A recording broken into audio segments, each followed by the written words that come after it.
Très bien, merci. Bozali Ebele, Bokolanda Bisso sur Tia Maloba officiel. Merci pour votre confiance et fidélité. Nebsarabino toujours confiance et fidélité au Bozarakanango. Nde Epe Sarabiso courage de servir Bino Natanyoso. Oyo Bozila Kabiso te servir Bino en direct de la République démocratique du Congo. C'est bel et bien votre humble serviteur Gradimouya, autrement dit le fils de la promesse. Alors on a cadré. Il y a édition spéciale Toye Lisusu na mokolo ya lelo pona kola kisabino mobange na salongo ou salama kibongo na palais de la nation donc sikawapi bureau ya présidence de la République démocratique du Congo ezalaka kuna na commune ya Gombe elongo na bandeko ya front des jeunes pour le sursaut patriotique oikamba makabongo na président Timothée Lenoir Lefika donc bandeko bazalaki wana boyebike na mikolele kibo soto etondaki makasi liboso ya palais de la nation alors bandeko ya front de jeunes pour le sursaut patriotique ndenge bazalaka na souci ya mboka na biso bafandaki te bakendaki kose mobiliser pona kotia propriété na esika wana parce que ezali miroir ya mboka na biso ezali nzela oyo bakondi ya lolenge na lolenge bayebaka na koleka donc mokolo ya lelo bandeko ya front de jeunes bazalaki wana batie bopeto bino moko bokomona vraiment na bilili comment est-ce que esika yango engali ekomi petwa donc zongi na système ya kin label boyebi ke donc biso tozali bato ya génération ya kin label donc tant tozomona musala oyo bandeko ya front de jeunes pour le sursaut patriotique elongo na président Timothée Lenoir kosala musala ya boye tolobi bazali na souci ya kozongisa Kinshasa na biso na lolenge ya kalakin label donc vraiment tozopesa bango déjà ba félicitations pe tokotikela bino bolanda ba image comment est-ce que mosala yango topesa longo yango ebaki na kosalema pe na suka ye moko président Timothée Lenoir ya front de jeunes pour le sursaut patriotique Fachi 20 azangaki malobate alobaki na micro ya Tia Maloba officiel alors bolanda na bilili epinga ina bino tokutani prochainement toujours la même chaîne Tia Maloba officiel bobo sanate bon s'abonner et belé pour vous alaka toujours à la ligne il y a ba information en direct la République démocratique du Congo et pour terminer tokopé sabongo merci na assistance ya concert na biso Naomi Kalonji azalaki pe wana toujours pour la recouvrir même événement alors big dédicace na yo Naomi Kalonji et puis portez-vous bien moi je vous dis déjà au revoir on se retrouve dans quelques heures toujours dans votre chaîne Tia Maloba officiel.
nzambe na maboko na yo osalaka nzambe ya kongo kimia ya kongo nzambe na maboko na yo bamama baza kolela sembo na loboko bilenge baza kolela sembo na loboko babebi baza kolela sembo na loboko mafasa baza kolela sembo na loboko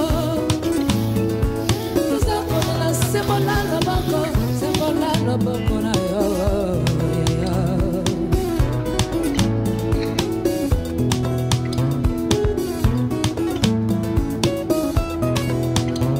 Kongo ye esamboka na biso tango ekoki yawe sembo na loboko na Kongo tosengi mawa mawa na yo tosengi mawa na mboka ya Kongo tolembi koboma tolembi bazali na Kongo tosengi justice na yo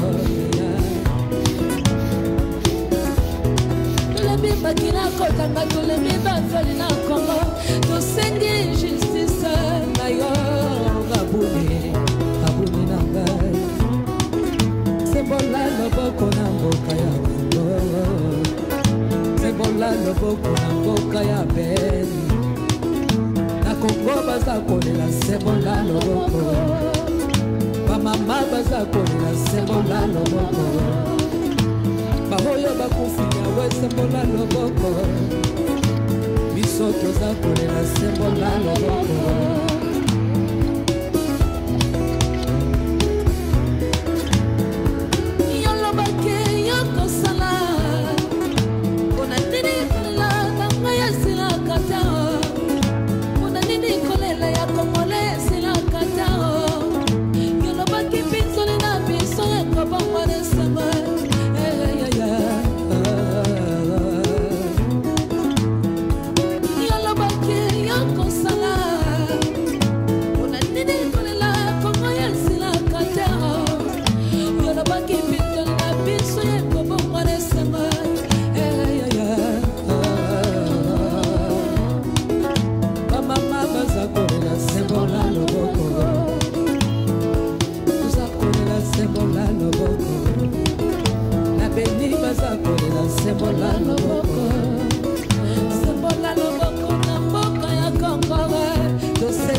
Palais de la Nation.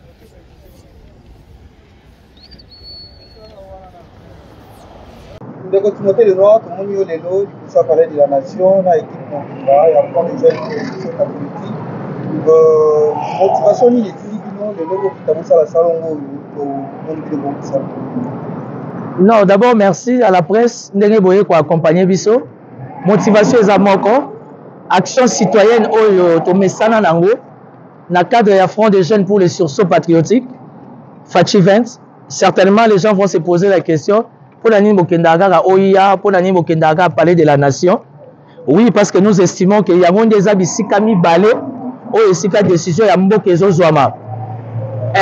Un milieu sain, un bâtiment sain, dans un corps sain, et que ça toujours résultat moko sain.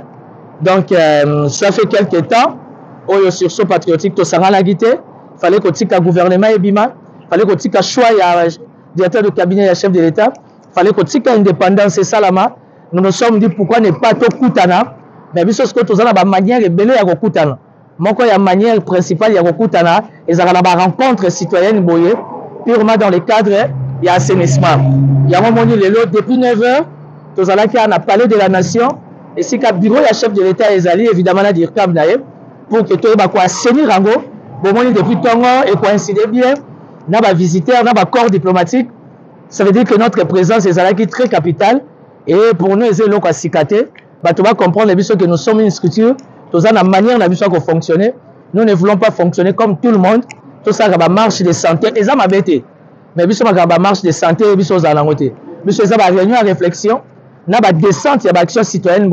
Il y a déjà une mission à la mission. Est-ce que genre il y a une initiative, il y a une post-été, topé à tal et l'autre monde Timothée Lenoir, va passer moi à votre gouvernement, à propos toujours dans Moussala, topé dans l'initiative après post-été. Timothée Lenoir a rejoint moi post-été, Timothée Lenoir a rejoint post. Évidemment, post c'est un arrêté pour des raisons de fonction, moi je la sur visibilité. Mais l'assainissement c'est purement dans le cadre même sportif. Avec le poids du travail, il y a tout ça qu'à footing, il y a tout ça qu'à natation, ça veut dire nage, et ça mène à Togoya, Kobalaye, Kokombola. Donc, ce qui est le Timothée Lenoir à ce poste, parce qu'il faut avoir poste, pour papa Zana Nyongoya Moana, ça veut dire Fachi Béton, Fachi 20, Azana Nyongoya Timothée, en tant que sursaut patriotique, Tokozwa, au contraire, les bokeh et Kevimba, et puis Toko accentuer, et puis Toko améliorer les sous l'action d'Abisso, afin que les gens comprennent réellement et ça qui quand pour tozaki na bosenga tozui lokola tozui to vimbisi sous équipe et puis to koyeba sous continuer l'action surtout que la carte na biso toza na particularité moko bandeko oyo libanais abwaka ya pain victoire baba onde baza vraiment noyau il y a front des jeunes pour les sursauts patriotiques ça veut dire énergie ezali victoire ezali toza condamné à accompagner Fachi fonction par fonction d'action citoyenne, tu vas toujours continuer à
J'aime chez vous avec la société BDN Nettoyage.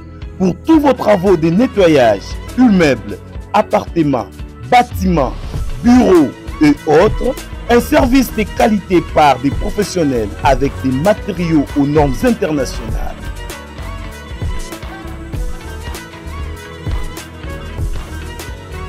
La société BDN Nettoyage offre aussi un service des femmes de ménage expérimentées pour tous vos besoins.